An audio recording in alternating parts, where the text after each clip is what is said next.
When you think of ultra cheap and sketchy resorts in Las Vegas, there's usually one infamous property that people always bring up. For many, Circus Circus has had its better years long past in the rearview mirror. And today, the massive resort is plagued by negative reviews and bad press. But how bad could it really be? Well, let's check in and find out if it's worth the money.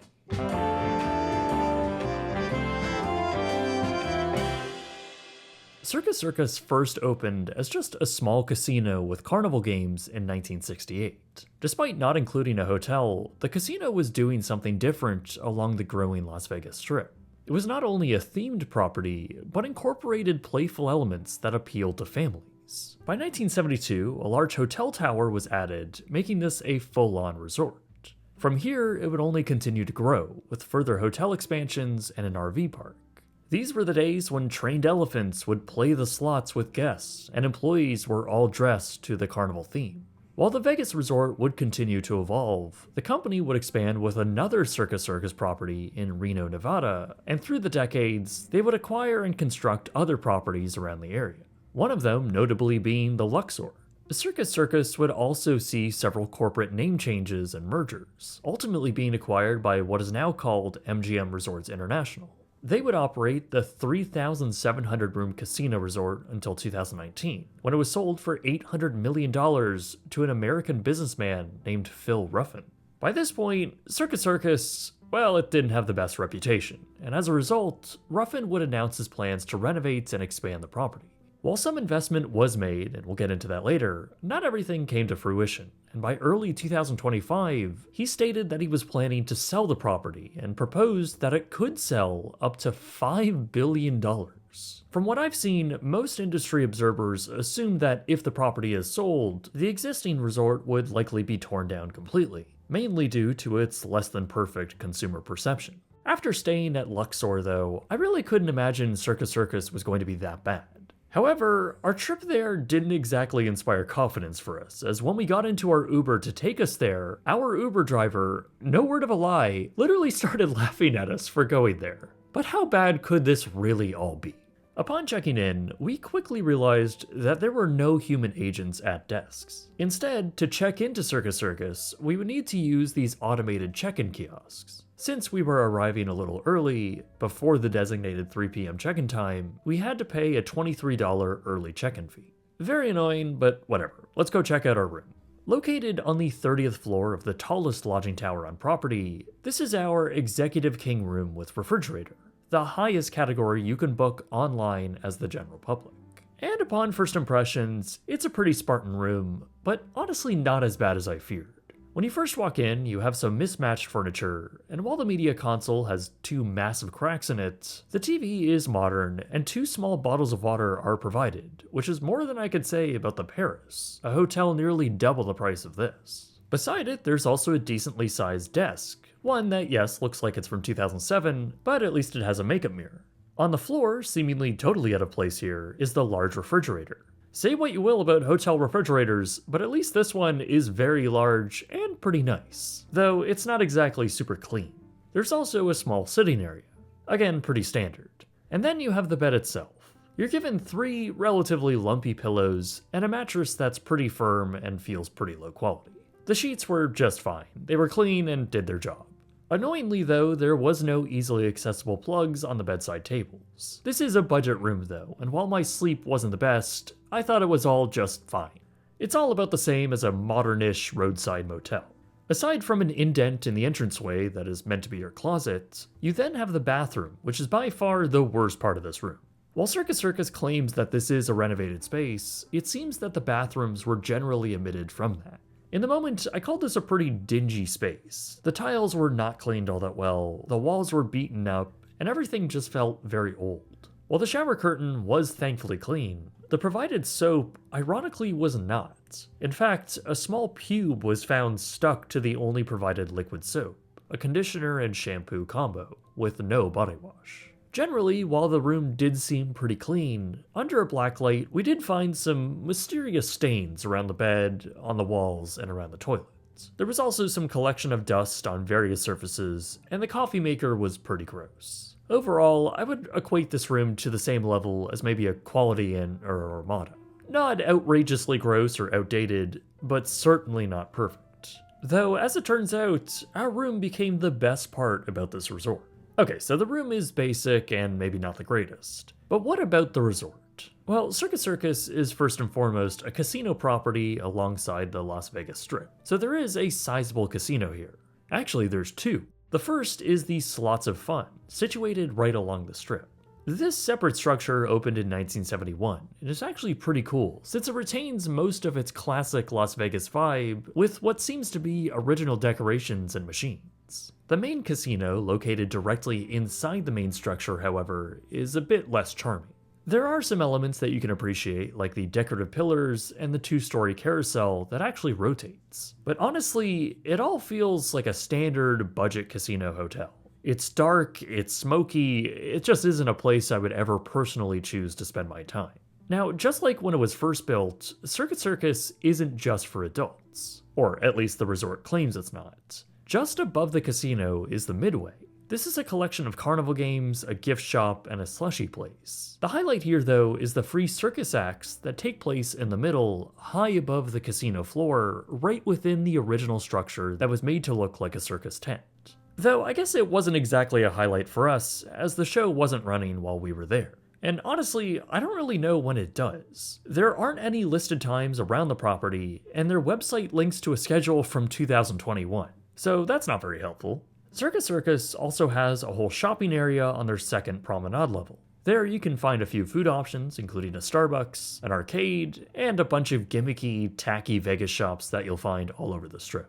You have your obligatory fish pedicure place, overpriced sugar food, and the obligatory, offensively tacky gift shops. Some quite prominently along the busy thoroughfares in the casino. While most of their products are complete trash, probably dropshipped off of Alibaba, some are just straight up offensive AI slop, printed on dirt cheap t-shirts. I wouldn't say any of the shopping options here are actually worth any of your time.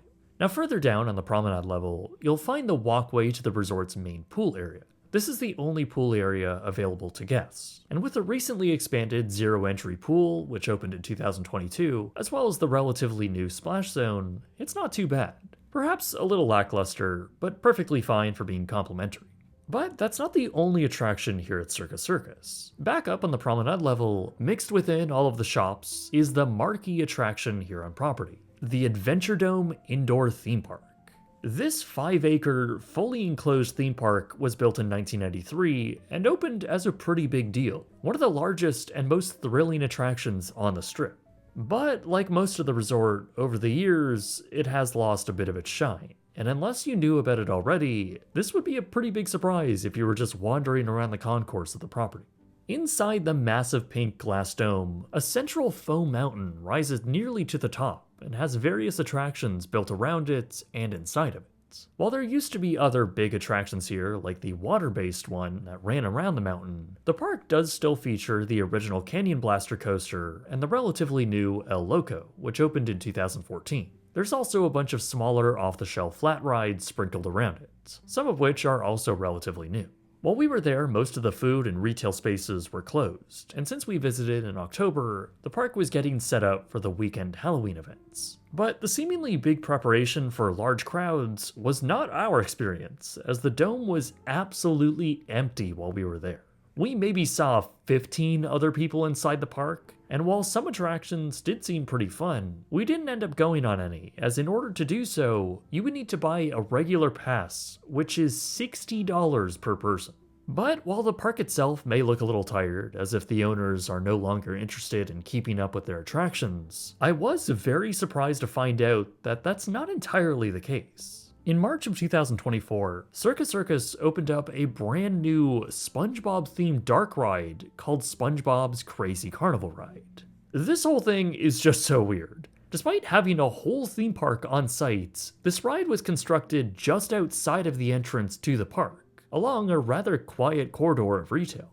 So if you pay $60 for the theme park, you don't actually get access to this ride. Instead, you have to pay $14 per person per ride. The attraction itself was designed by Sally Dark Rides, the same manufacturer that built dark rides for Six Flags New Orleans and Hard Rock Park. Over on the Bright Sun Films main channel, you can actually watch me walk through an abandoned one. This one, however, was constructed at the cost of around $6 million. So, of course, we had to try it out. For the three of us, all adults, the total for a single ride came to $33.44. After walking through the completely dead queue, the ride itself is about what you would expect. It's kind of like a Toy Story Mania style attraction, an interactive ride which naturally has a lot of screens. Though it is a trackless ride system that does have a few animatronics and real props, which is nice to see. Honestly, it would be a fun, maybe $5 ride, or better yet, an included attraction with the Adventure Dome. But as it stands right now, it's just way too expensive, especially for such an empty resort. It's kind of liminal in a way. But honestly, that kind of applies to the entire property. And just trying to navigate the resort is just sometimes difficult. It's obvious that the structure has been expanded and changed multiple times, and that makes traversing it a bit confusing. It also doesn't help that the resort's map is just a simplistic mess of hard shapes. It just feels so amateurish for such a massive property. Like, how cool would it be if they leaned into the campiness of the theme and made some detailed illustrations themed after a carnival or something? It's the little details like that, stuff that would be a drop in the bucket for how much this property actually makes. Something to show that they actually care and that there's some human thought in all of this. Again, this is a 3,700 room resort, and this is the best they could conjure for a map. Though the sheer size of the property is really emphasized by just how absolutely empty everything was. Now, we visited in early October, and throughout 2025, people have been claiming that Vegas is dead. I recently did a whole video that talks about a possible reason that this might be the case, considering how expensive everything has gotten. In that video, we also stay at the Paris resort, but over there, it was absolutely packed. So going from this, then to Circus Circus, was a huge shift. And as we walked the corridors and the gaming floor, the vibes here were just weird. Even in the evenings when you would think things would liven up, it was still relatively quiet and barren. This property is just filled with liminal spaces, freakishly creepy spots, and areas that just look awful. Again, especially for how big of a resort this is. It starts the moment you pull up to the main porte cochere. While the glitzy awning is honestly the highlight of the entire property for me, this whole front area looks awful. Gone are the days of the original water fountains which line the strip. Instead, they were replaced by an asphalt valet parking lot in 1982. And today, it's a crumbling, barren entrance to this massive complex. One which, when we were there, was practically empty. This is a terrible first impression for such a massive resort. You might also find yourself in completely empty spaces that seem to have no purpose today. If you make your way to the pool area, you'll find yourself in a long, artificially lit hallway with seemingly permanently broken moving walkways. The series of escalators that bring you down just after that is literally out of the back rooms. Once you finally find your way outside, you'll then find the Manors, a series of exterior lodging buildings which also feel straight out of a horror movie. Their individual lobbies have randomly placed furniture, terrible odors, and low ceilings throughout the guest corridors. This is just not a pleasant place to be. But things don't get much better back in the main resort. Just beyond the brand new SpongeBob ride is a completely empty space that used to be the Skyrise casino floor, just at the base of the Skyrise Tower. Now it's just a wide open room that has mysterious, unmarked passageways, random junk tucked in dark spaces, and seemingly no purpose other than being a dead space. But this isn't the only forgotten area on property. In fact, Circus Circus is chock full of them. When the property first opened, it included a theater space called the Hippodrome, a spot that closed all the way back in 1979 and was subsequently walled off. It has creepily sat there behind the midway ever since, and from the sky, you can actually see the section of roof that juts out, formerly used for the rigging of the stage. Recent videos inside it show that most of the stage is actually still there. Outside, along Circus Circus Drive, you'll also notice a large concrete structure that crosses overhead. This was the former Circus Circus shuttle, an elevated tram which transported guests from the main structure all the way to the manor building. The shuttle opened in 1981, though since it only covered such a short distance, it would only last until the year 2000, when it would permanently close. Despite that, this portion of the track still exists, and surprisingly, so does the passenger train. It can still be seen parked below the Skyrise Tower, And in that old casino floor area, which is now vacant, you can actually catch a glimpse of the original tram car through a small bit of window, which is most likely the original offloading and onloading area for the tram system. It's pretty insane. This is all located right next to the former bungee jump tower, which closed in 2005. It has also been sitting abandoned, deteriorating under the hot Nevada sun.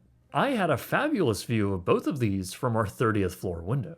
Now, apart from the just straight up abandoned restaurants within the resort, like this former Del Taco, Circus Circus does have a few other food options. There is a buffet on property, though like most things here, it was operating on a very limited schedule with pretty poor reviews. There's also the Big Top Eats, which serves up somewhat cheaper options, again with terrible reviews. On top of that, there's also a few name brand options like Krispy Kreme. Overall though, your food options here are pretty limited. Now, you can cross the street to the Fontainebleau like we did for lunch, though prepare to spend a fortune. We ate at Capon's in their food court, and the total for 2 decent burgers came to $43. Absolute robbery. Anyways, back at Circus Circus, the supposed real star of their culinary show here is the Steakhouse. Yes, that's actually what it's called. This was the highest rated eatery on property, and if the marketing is to be believed, this is a highly acclaimed Vegas institution, a classic steakhouse which has been serving up fine cuts for over 30 years. So of course we had to try it out for dinner. I will say that the dining room itself was very nice. It was cozy and had a good vibe. In the middle, there were chefs cooking meats right on charcoal grills, filling the space with a smoky, delicious smell. I did get the vibe though that most of the diners here were more traditional, and by the time I went to the bathroom, I quickly gauged that this was not the high-end experience that the menu prices and the marketing had led me to believe. Emmy and I both got the New York strip, as well as a single French onion soup. Both mains also came with a bread basket for the table, which was not very impressive, as well as 2 accompaniments and a salad. The salad we got was weird. Just a bizarre combination of a bunch of different ingredients that all tasted low quality and didn't really have a distinct flavor. It was just kind of bad. Unfortunately, that carried over to both of our steaks too. I got mine medium rare and Emmy got hers medium. Both seemed to be cooked pretty well, but the quality of meats as well as their flavor was extremely unimpressive. I found mine to be pretty flavorless and not all that enjoyable to eat. This was while Emmy's was almost unedibly chewy and also suffered from a severe lack of flavor. Even our sides were somehow pretty bad. The asparagus was drenched in oil and was super bland. The mashed potatoes were the only thing I had that night that were just fine. Overall, this was probably one of, if not the worst steakhouses I have ever been to, and it honestly became pretty offensive when we got our bill. The total for 2 steaks and a soup came to $228 after tip.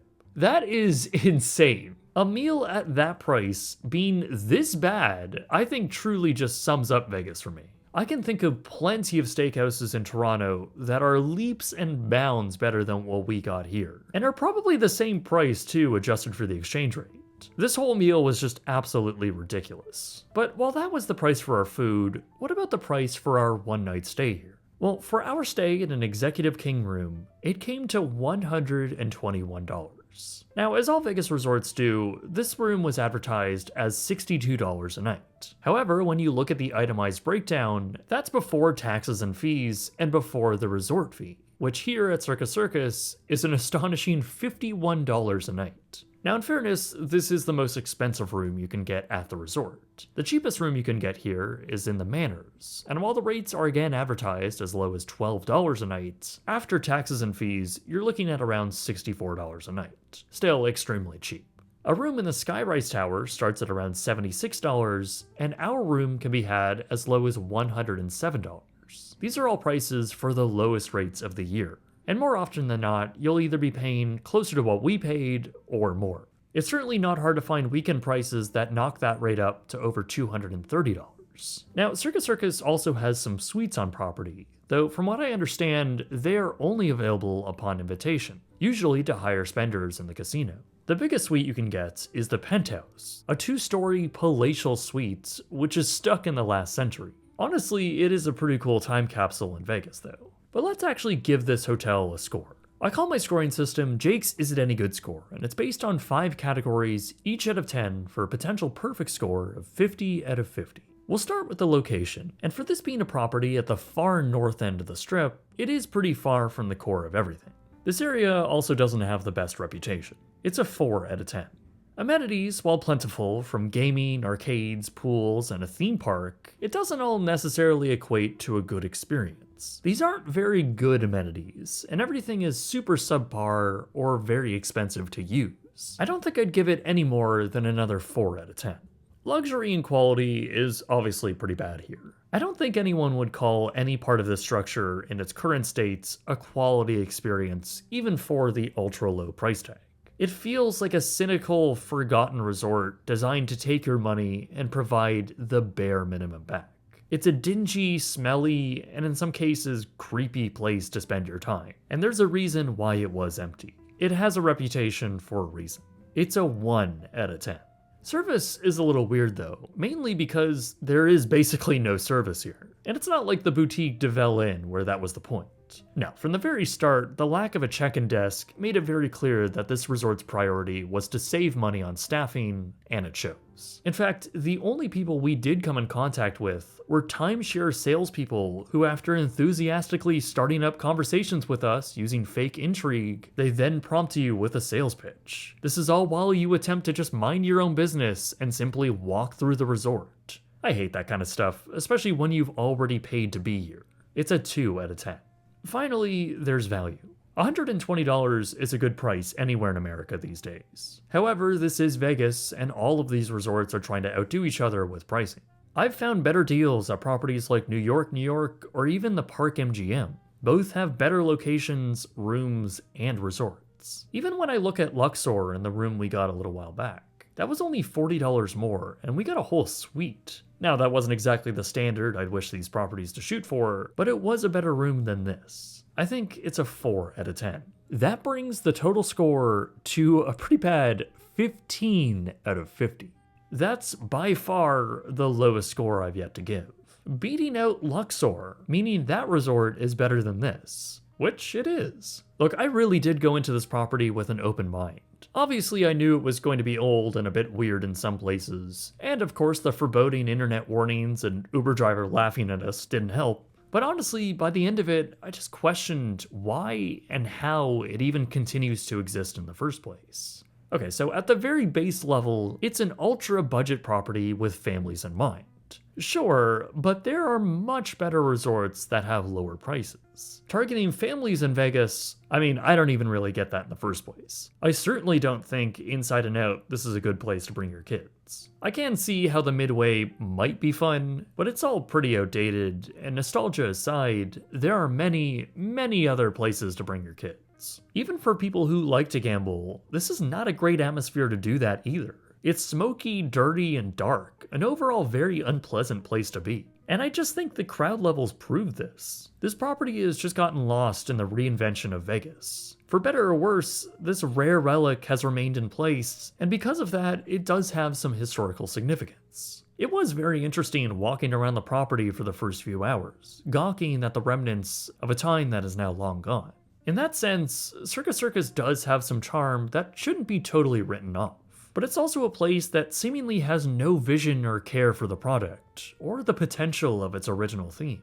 It's a sad case of neglect, and in the end, when I finally did leave and got some fresh air, all I could think to myself was how much longer this resort has left, because I certainly wouldn't be surprised if it's not operating in the near future. Then again, I also don't really see the business case for a $5 billion asking price. But what do you think? Have I been too harsh on this dying Vegas relic, or is it time to bring the wrecking ball in and reinvent this portion of the strip? Now on the other side, would you consider staying here for the price, or are there better options that I didn't mention in this video? Let me know in the comments below. I really do read each and every one.